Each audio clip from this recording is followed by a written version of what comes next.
Jonathan Nesbit, sous chef here at Esme Chicago. As you can see in the restaurant, art is like a big focus for us. Craft, for me, really means to work with my hands. In cooking and in fine dining, a lot of what makes you good is getting into habit and doing the same thing every single day, mastering one task and then moving on to the next. I started off as a dishwasher at a pizza kitchen in Charlotte, North Carolina. It's a mom and pop place. I just needed a second job. I liked it, and I found that I was good because it was teamwork and it was competitive. I got to use my energy, and so my wife and I, we just decided one day, like, let's go play in the big leagues. Fast forward, we're here in Chicago, and I'm doing the French laundry menu at Next.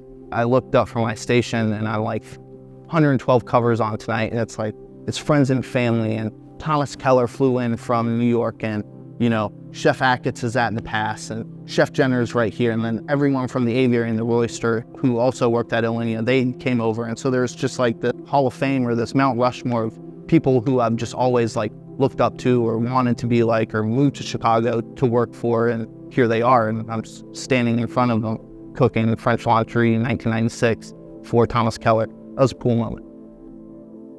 You learn the most from when you fail, I think. Personal struggle for me would be like getting sent home during the day because I didn't like perform or I did something wrong.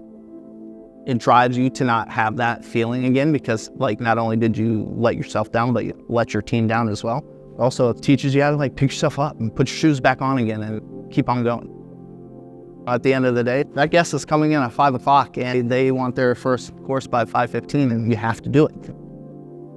We talked about the basis of French cooking being escoffier, and he was, forever ago. We still use all this great tradition that we're steeped in and trying to keep that going while still evolving into the modern world.